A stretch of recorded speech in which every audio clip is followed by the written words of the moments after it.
My name is Roland Angle, and I'm a civil engineer. I'm licensed in the state of California and have been for the past 50 years. Why did you become an engineer in the first place? What drew you to this career? I liked the math and sciences because there was a certainty to them, a finality to them that made me feel secure, that I was talking about real things. If I said something, I knew it was real. It was grounded in reality. So there's no way that fire could have caused sufficient heat to be transferred to the structural frame to cause it to weaken in the manner in which NIST claims. He knew nothing about the damage to the columns, but he had an analysis that showed exactly why the buildings came down. There was a cover-up, and our professional leadership, unfortunately, was involved in that cover-up. There's no other way to explain it. We have a professional responsibility, and I urge every engineer and architect and demolitions expert and anybody that has any knowledge in this field to examine the evidence and stand up and be counted, because the rest of the world is dependent upon us.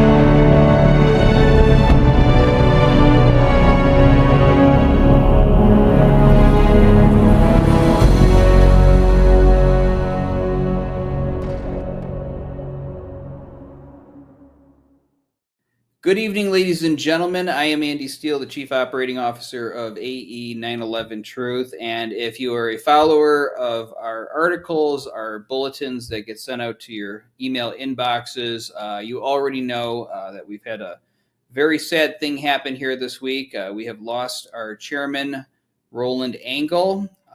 And so what we decided to do, we put out a few articles about him earlier in the week. First, we had an announcement about his passing on April 7th. We've also put out an article talking about some of his legacy here at AE911Truth. And we also want to take the time to do this on video, and our staff wants to come on and talk about him. So what we're going to be doing is a very special program tonight, a very special podcast. It's not called 9/11 Free Fall. It's not called The Focus, anything like that. It is called exactly what you see behind me.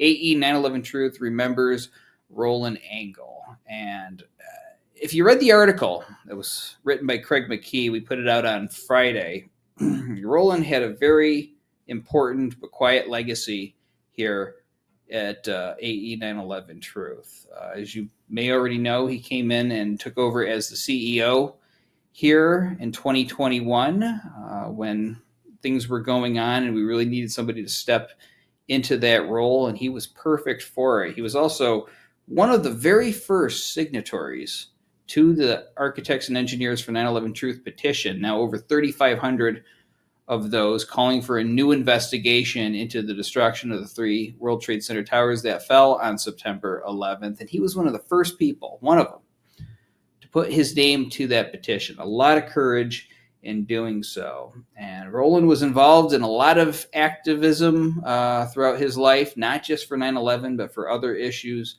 as well.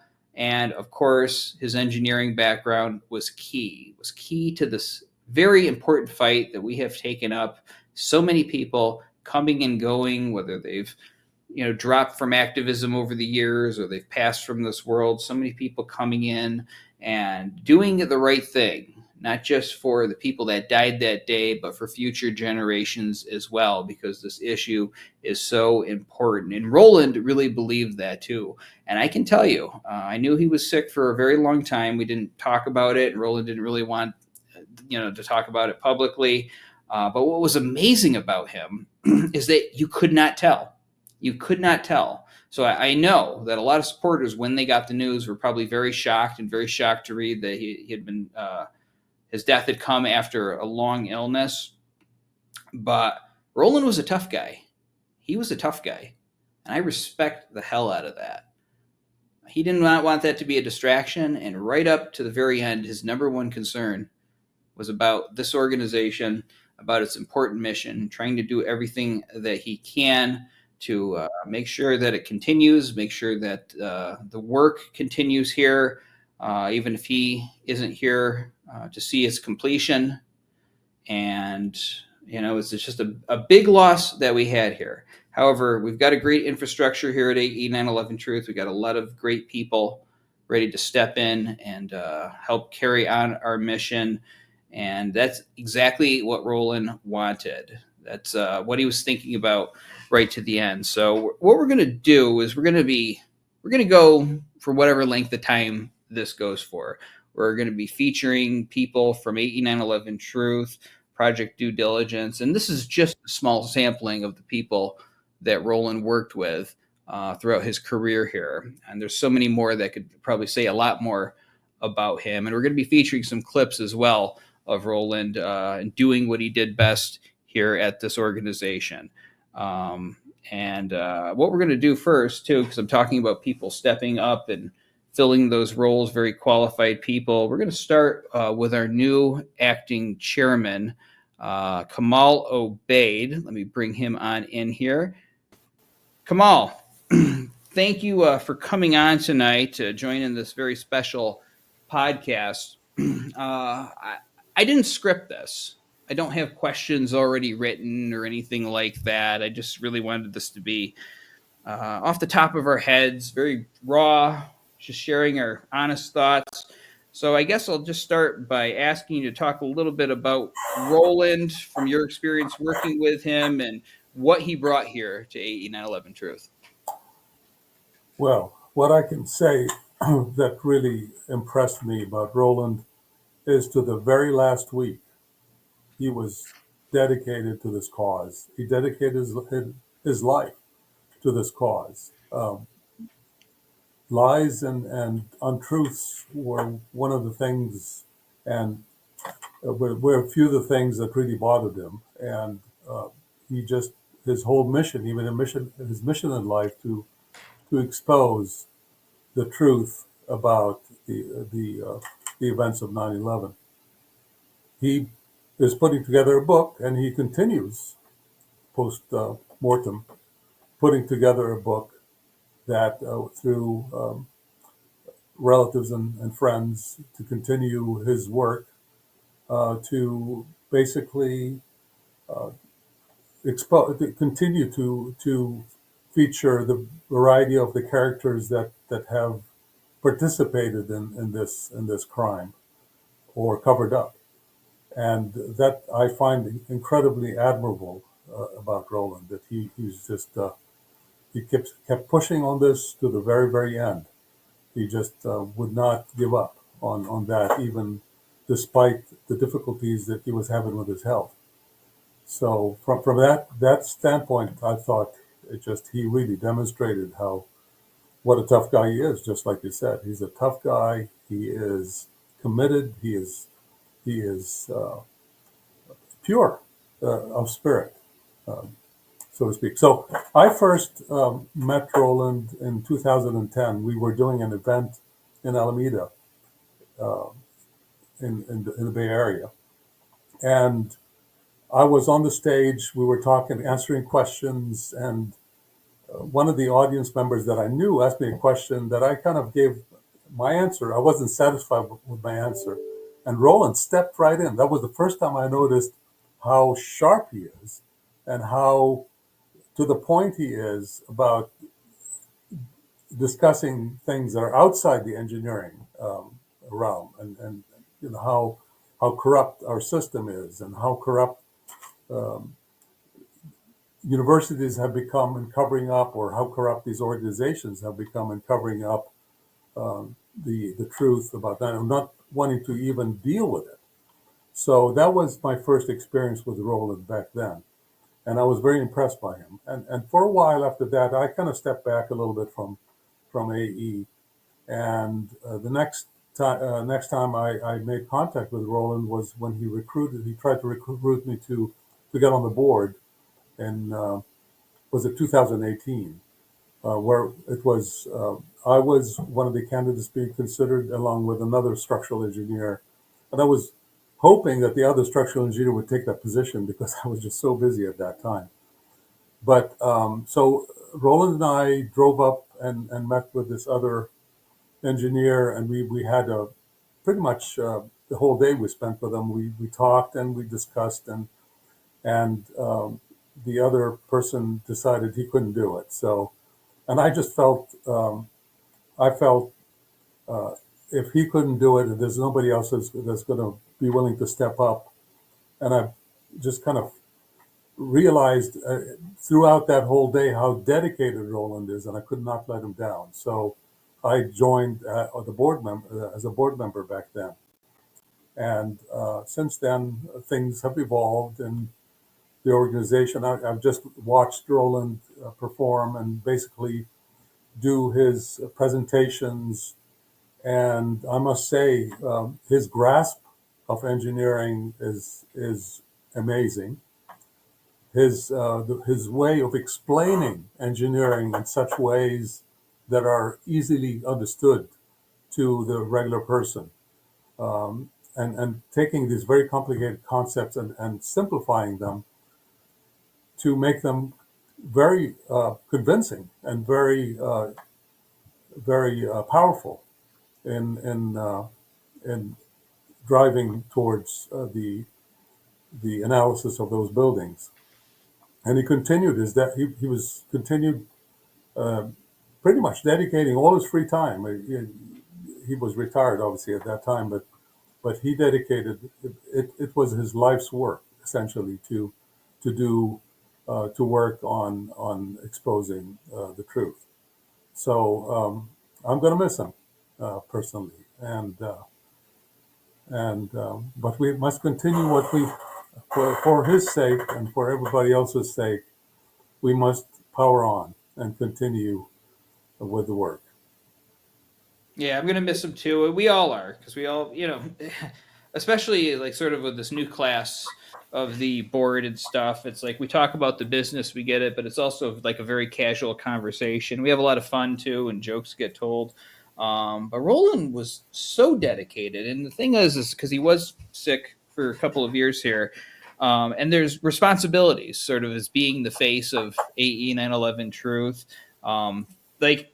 And a lot of times it might be like projects that we came up with, for instance, like we're going to create a half hour or an hour long infomercial. And then if anybody out there wants to download it and put it on the radio and pay for it, it'll be available to them. So I got to interview Roland for an hour, and it has to be done sort of in an infomercial kind of way where I have to sort of act like this is all new to me. Oh my God, just because someone driving might listening has to be introduced it in that way.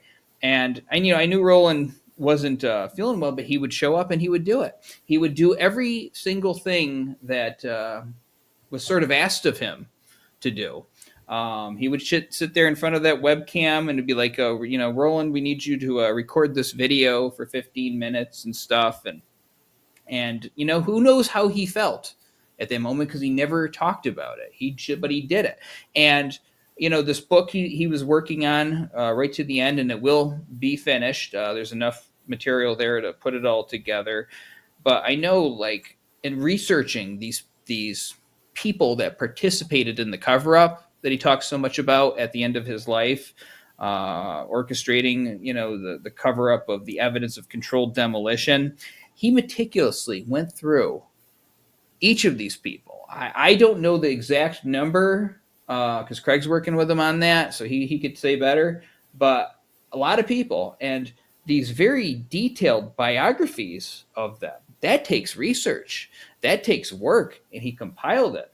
And he would say, like, when he's feeling good, he spent all that time working on this project. He didn't have to.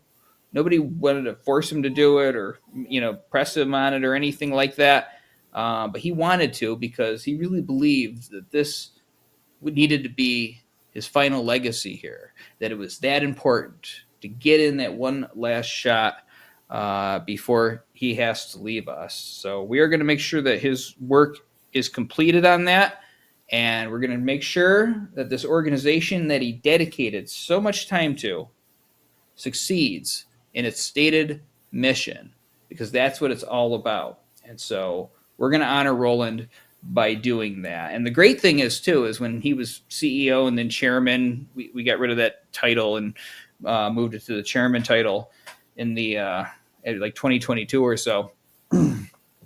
But in his work here, we've built an infrastructure that is not dependent on any single person. That was very important to Roland going on, that we build sort of like a small nation here, that can carry on even if some of us at some point have to depart. So that is a hallmark to his legacy. So what we're going to do, we're going to go ahead and play a clip of Roland, and then when we come back, we're going to be featuring yet another person, another staff member here who remembers Roland Angle. My name is Roland Angle, and I've been a registered civil engineer in California for the past 50 years. Presently, I'm a member of the board of directors for Architects and Engineers for 911Truth, and we are advocating for a new investigation into the collapse of the 3 high-rise buildings at the World Trade Center on September 11th, 2001. The issue of the failure of these 3 buildings was a political event from the outset. Because it was a shocking crime of mass murder that caused us to question our national security, accusations and counter-accusations surrounding the circumstances of the event arose immediately and continue to this day. The engineering profession was thrust into the middle of this controversy because we're the experts in the design and construction of commercial structures and bear the responsibility for the safety of the people using them. Project Due Diligence, which Architects and Engineers for 911Truth is publicly launching today, is our effort to strip away the political aspects of this world-changing event and look at the scientific facts gleaned from the evidence. Our aim is to determine one thing and one thing only. Did the buildings fail for the reasons given to us by the official reports? We will focus only on that question. The information you will hear today has been collected by literally thousands of persons, both inside and outside the field of engineering, who have donated their time, money, and expertise in order to determine the truth of what happened at the World Trade Center on September 11, 2001. Okay, so as you know, folks, if you watch Reddit 9/11 Freefall regularly, we have a co-host on this show now, and he works very closely with me, but he also worked very closely with Roland Angle, and he's doing so on this book, Craig McKee. Craig, we found out on Monday of Roland's passing. Again, unscripted show. I haven't planned this out ahead of time, but just go ahead and talk about Roland, your experience working with him, and your thoughts as we move forward. Well, yes. I'm glad to get the chance to do this. It was we knew that Roland was ill, but I guess we were taken aback by the timing of his passing. I certainly was not expecting it, and so that's difficult. And I know how much this effort meant to him, particularly completing this book, which we're definitely going to make sure happens. But I just know that that was something he wanted to work on right as long as his health would allow him to do so, and he really kind of made that a priority.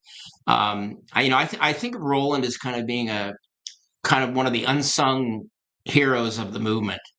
A person who really didn't really look for personal. He didn't care about having a profile, a big profile in the movement. He just wanted to get the work done and to achieve our collective objective, I guess, of getting the truth out about 9/11, getting a new investigation, and kind of moving everything to some kind of resolution. And I know what I think was important is that he, particularly about his efforts, is that he took a different approach than anybody else was really doing. In addition to, and I'm sure you've already talked about this, but him creating Project Due Diligence. In addition to that, the book that we'll have out at some point in the next period of time. The thing that was that's important about it, and it's something that I got from what he's written, is that he thinks that the engineering profession was kind of key to the cover up of 9/11, and he felt that it was the thing that we had to break through, because, and it's something that I had honestly had not thought of before until he articulated it, which is that whenever we try to make a case for a new investigation, the thing that would always be thrown up, the obstacle that would always be thrown up would be the official reports, particularly the NIST reports.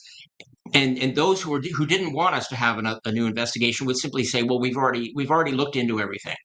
We've already, NIST has, all these professionals, all these scientists have already looked into this. So there's no need to look beyond what's already been done. And Roland felt that because that was kind of the brick wall that was put up between us and achieving a new investigation, he wanted to reach engineers and also to expose the role played in the cover up by the higher ups in some of these organizations, like the American Society of Civil Engineers, that one in particular, and NIST, of course.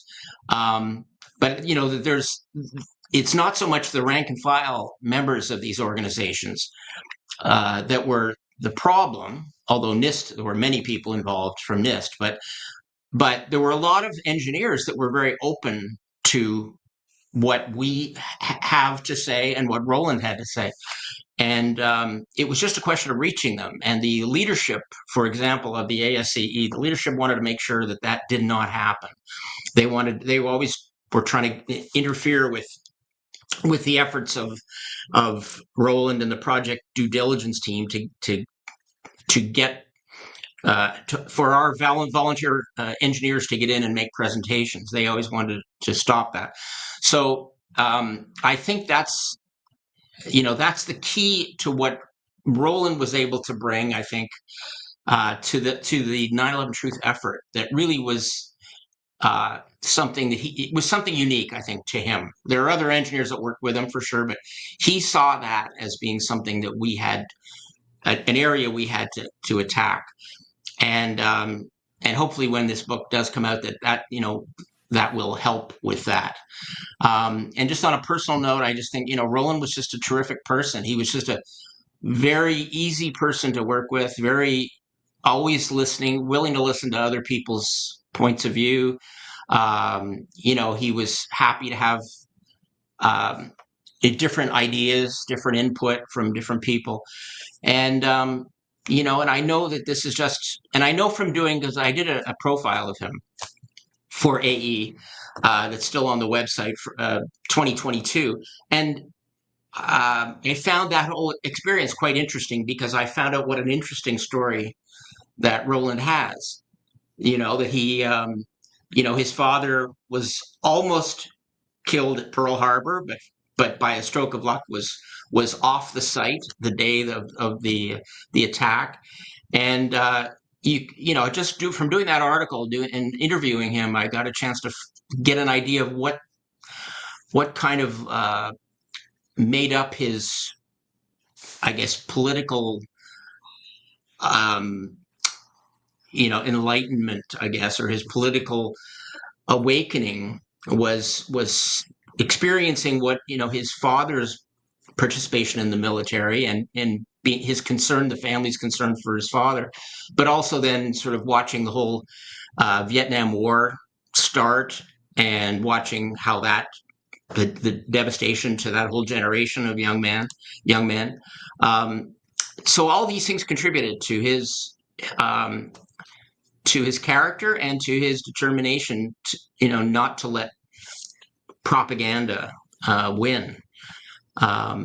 So I guess these are all things that he contributed, and I think he may not be the best. Like as I've written in a recent piece about him, it's he's not the most well-known person necessarily to the average 9/11 truther, but he's somebody who's played a massive role and a very important role, and he certainly will be missed.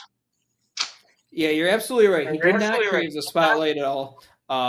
And basically, but he rose to the occasion, and he did not mind letting us use his picture for materials, doing what he had to do, the videos and such. So it was like it was that's something that he craved, but he let us do it.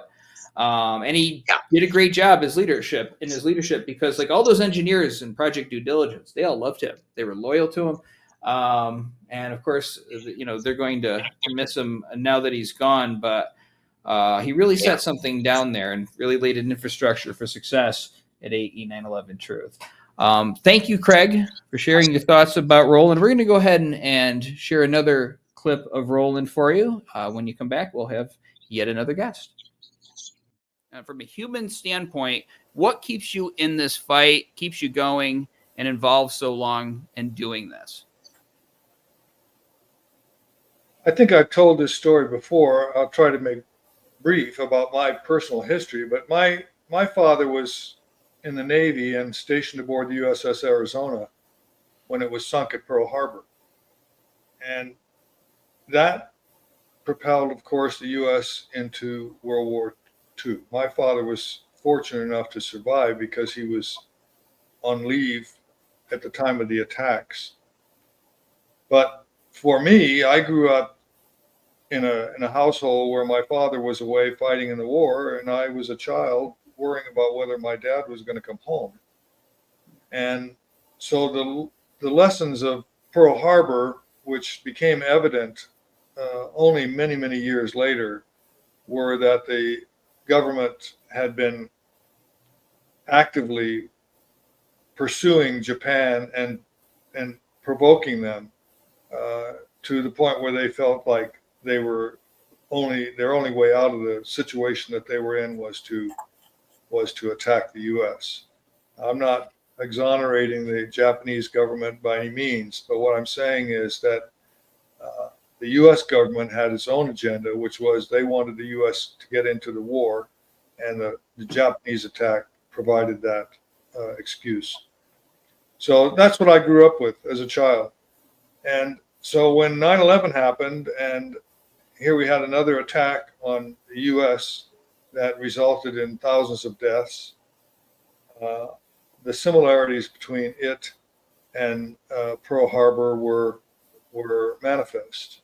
And in fact, we know from the Project for a New American Century that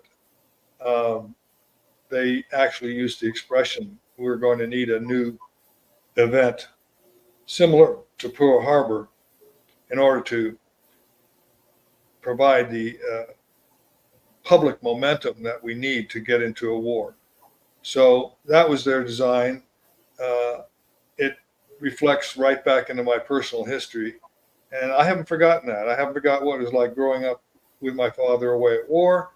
And when you find out that that war was caused by the perfidious behavior of your own political leaders, as the way it happened, that has an effect on you. It's had an effect upon me. And it gives me the determination to continue on this path. And I'm confident that the vast majority of the peoples of the world want us to continue what we're doing. I feel their solidarity, and I've had it expressed to me many times by people at the presentations that I've given. So I know that what we're doing is important. It really matters. It will make a difference, and we need to continue to perform our duty as engineers in this matter who have access to the evidence and who know what that evidence means, and we need to communicate that information to the world. All right, our next guest visitor, whatever you call it, is probably the only person at AE911Truth who has been here longer than me. And so he's seen a lot, just as much as I have here, if not a little more. This is our Director of Marketing and a board member, Jeff Long. Jeff, you're on the board with me, with Roland, and, we did a lot of work with Roland over the years, and have gone through a lot together too. Just various things that go on. Some things we share, some things we don't. But you got the floor. Go ahead and talk about Roland, what it's like to work with him, and your thoughts on his passing. Well, in the beginning, when I first met him coming into AE, and how much he was just sort of in the background, coming out of the one of the first documentaries, being an engineer speaking from his background, his experience, adding to it in such a small way there to where he progressed to the point of focusing so heavily on the mission, specifically where he lied with his expertise being a structural engineer, and going after the agencies, the groups, the institutions that he's been a part of his entire life, being an engineer, the way that Kamal has, and all these other engineers, like with ASCE,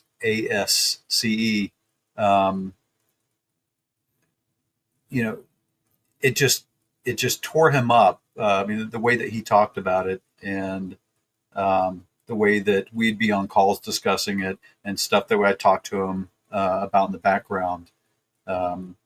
He knew how important it was, and always will be.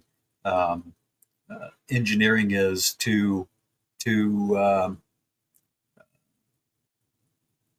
keeping things going with society and making things safe. I mean, just like with our tagline that he always fell into with, as engineers, we have a legal responsibility to guard the public safety. That's something that he said on occasion.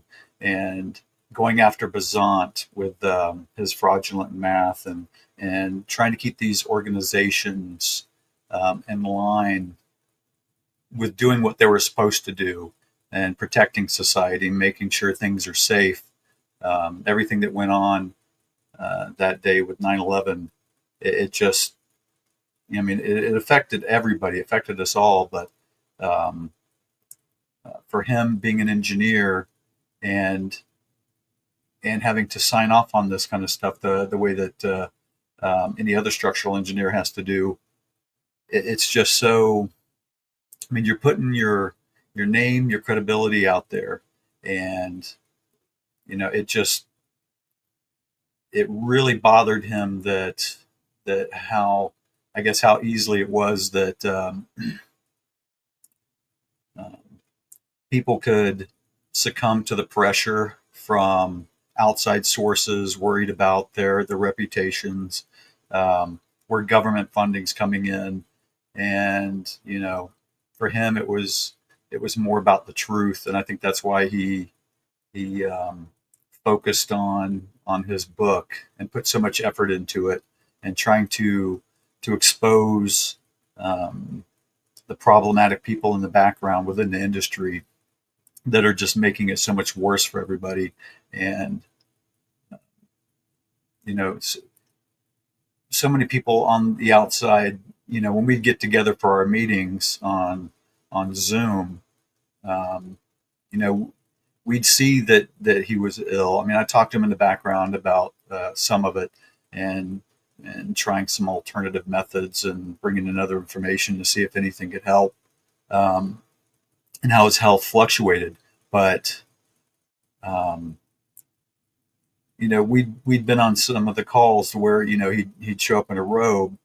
He was obviously having a bad day with what he was going through, but he still stuck to it. He showed up for these meetings, whether it was the board calls or anything else that we were doing, or when you had him on as a guest to speak. He was just so focused and driven all the way up to the end, and that's why it was such a shock to get that message in the middle of the night that he had passed. And it was just last week, I think it was, maybe a few days longer than that we were still talking about the book, and getting the last bit of information, and looking at some more research. And I mean, up until the end, he was just still focused on that. I mean, he was still working on Project Due Diligence, but pushing that aside so he could focus on this book, getting information out there, and exposing what he could with his storytelling. And he seemed pretty good last week, and so it was a blow. Um, it was pretty hard hitting, emotional just to find out about that. But he, after retiring and moving to his corner of Idaho and getting involved in local politics there, he was able to ingratiate himself into the community and start to bring in with all the other issues and problems going on. He was able to get 9/11 into the fold and discussing this with people locally, to where he was putting on presentations with his group down there. And it's something that a lot of people hadn't thought about in a while, because this is going on now for a couple decades, just with every other major crime that we're going through with MLK, RFK, JFK. He was still keeping it alive, keeping it into the forefront, and making sure that people did not forget. I mean, he was a dog with a bone, and he was going to keep it going for as long as he could.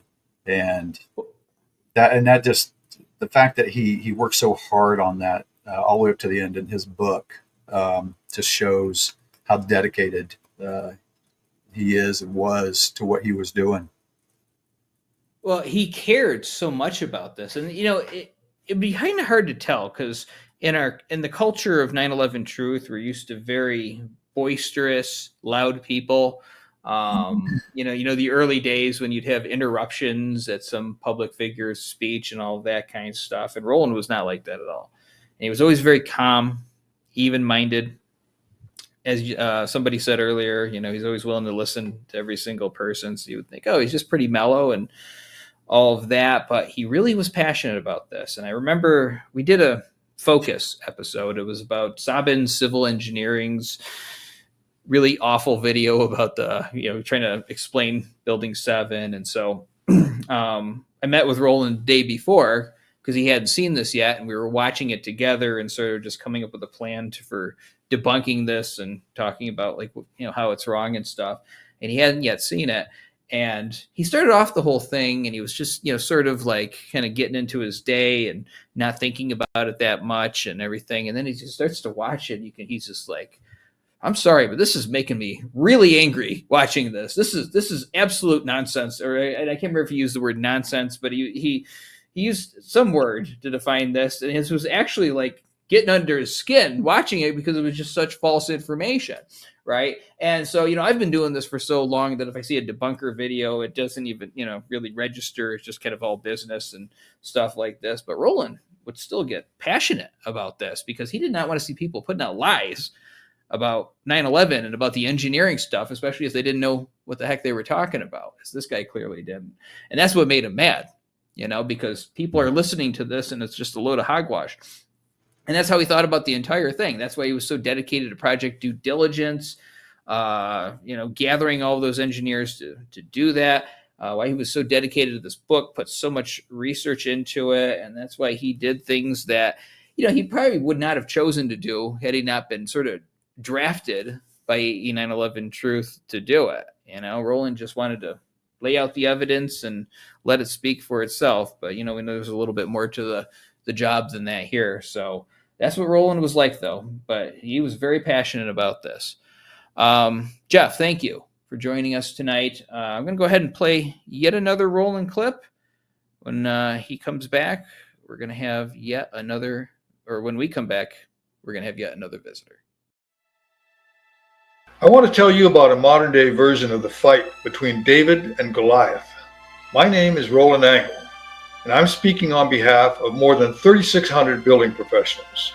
For the past 17 years, we've been researching the cause of the collapse of the 3 high-rise buildings at the World Trade Center. We have shown that the government reports are provably false. It turns out that the leaders of the American Society of Civil Engineers and the National Council of Structural Engineers Associations participated in compiling the NIST reports. And that's why they are defending the false reports and try to prevent their members from examining the evidence that we have uncovered. We have reached out and presented our findings to more than 1,000 rank and file engineers across the country and in Europe. Not one of them has disagreed with our findings, and they all endorse the need for a new investigation. We find ourselves in the position of David, but we would like to remind the world that David won that battle. Our weapon against our enemy is the truth, and we have picked up a stone to deliver that truth to the weakest point of our Goliath. We need your help to win. Please go to AE911Truth.org and donate to help us. Our fight is your fight. Thank you for listening.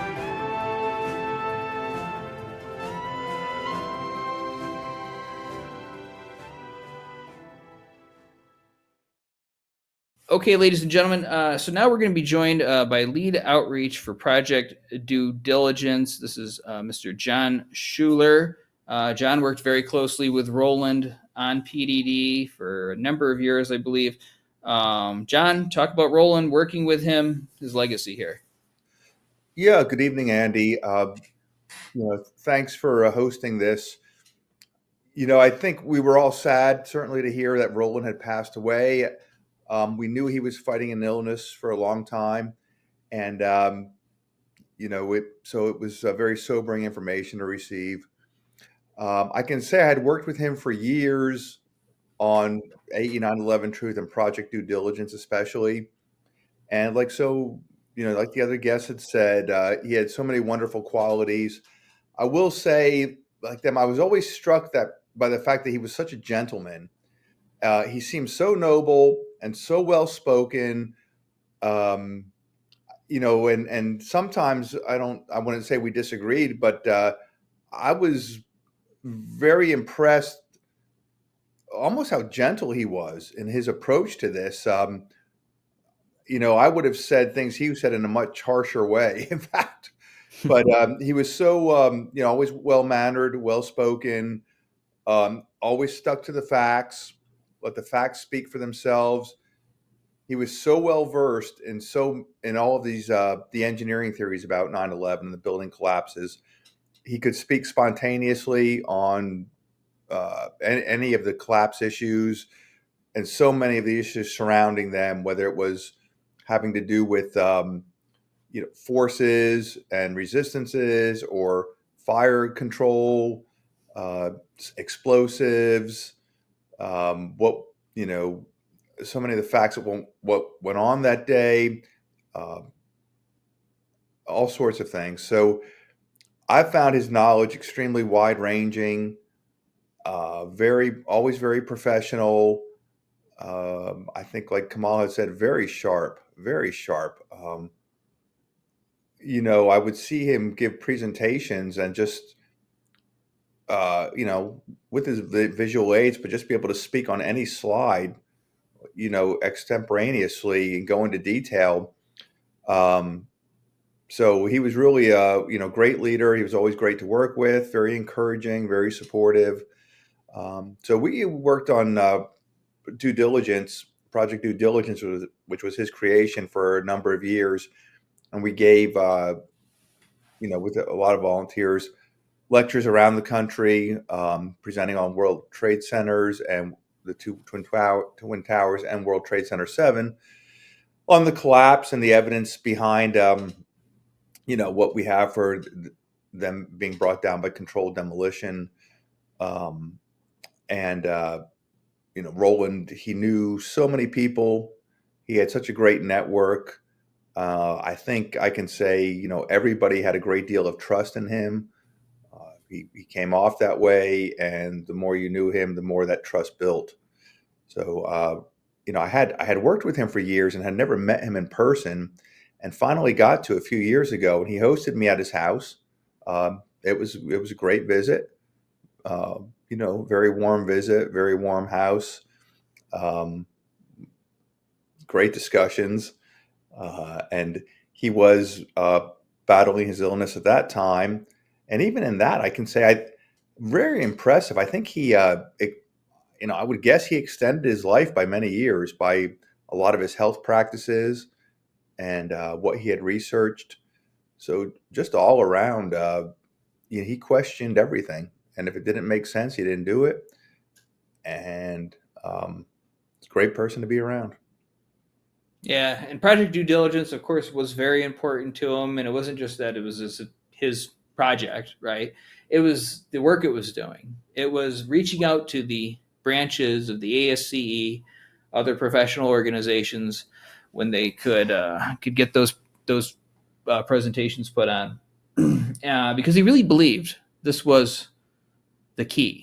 And it was. I think there's a lot of different elements that have to come together, because you got to get the public on your side too, and there's different things for that. But ultimately, look, I believe that 9/11, the World Trade Center towers, were brought down by engineers, that there had to be someone with engineering background that was part of this planning of this operation, right? And so if they're going to be brought down, if this unknown persons are going to be brought down, it's got to be by other engineers. The engineers have the authority, they have the credentials to speak out about this issue. So at some point, you're going to have to get them on your side. And in fact, I remember the Loose Change guys who made a wonderful film that woke up a lot of people, but they go on Democracy Now! And I can't remember if it was Amy Goodman or someone else in the show, asked them, well, where are the architects and the engineers? And at that time, AE911Truth didn't exist.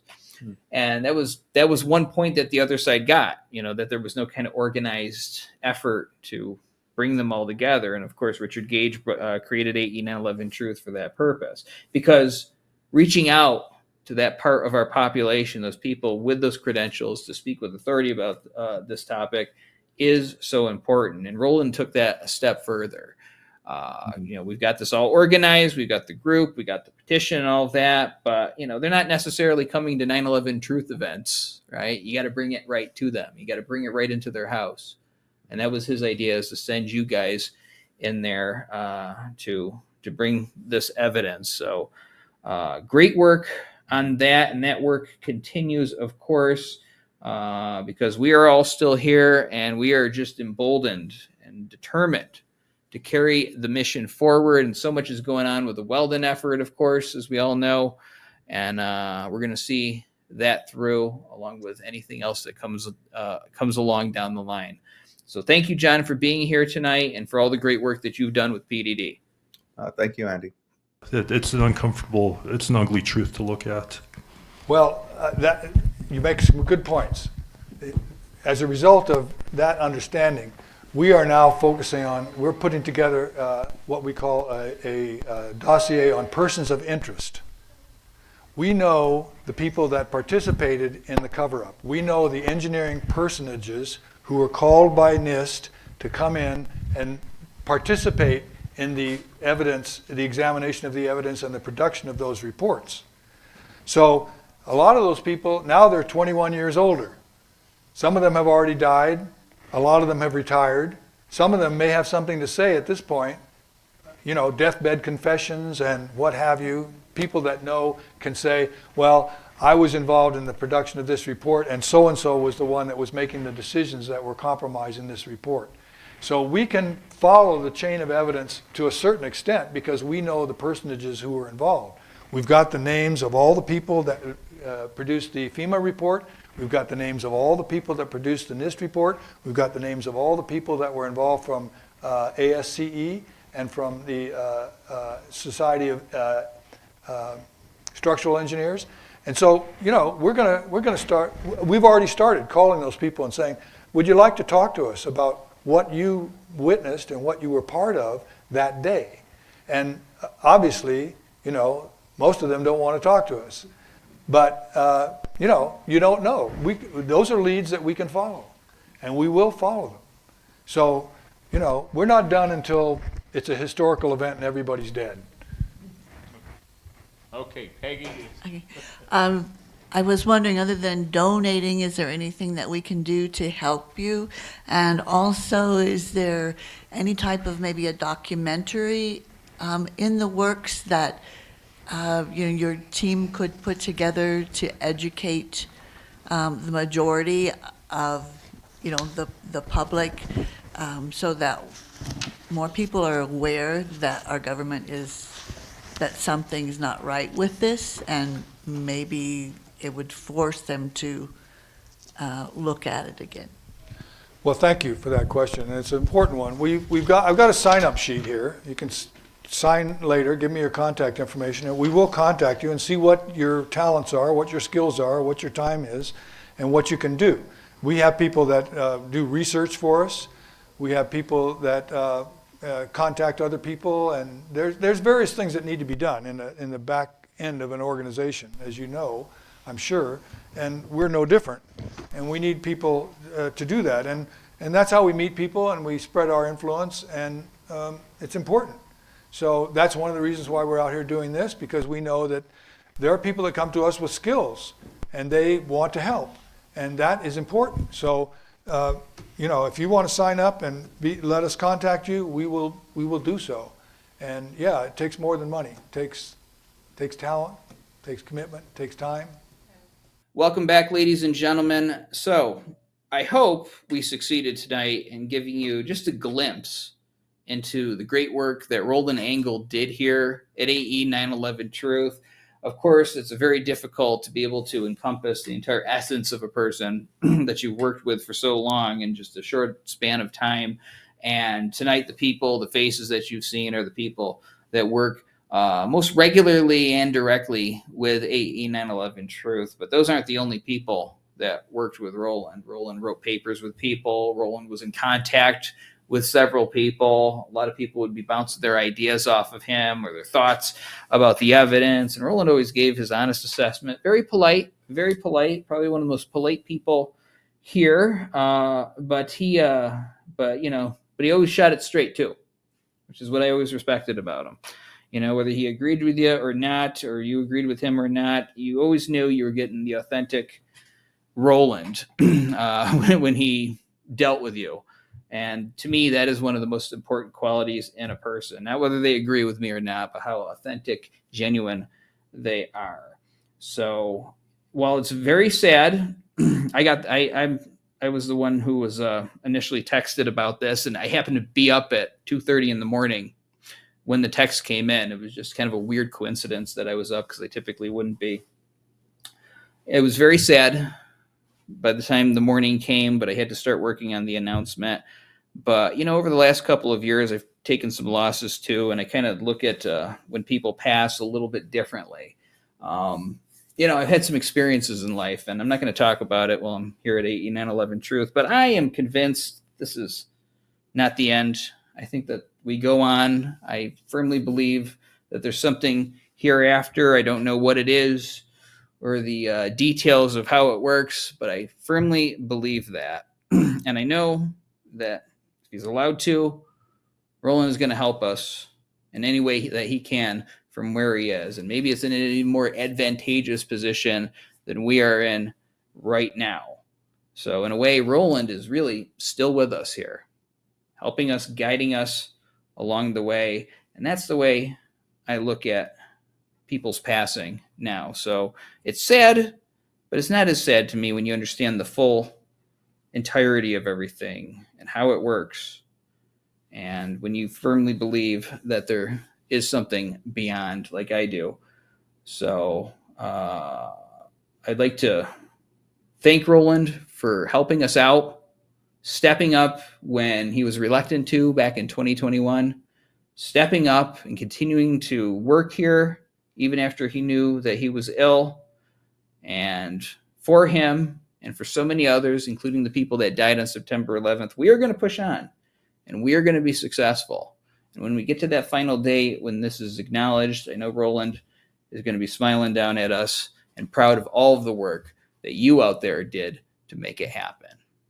So thank you for watching tonight, folks. Have a good night.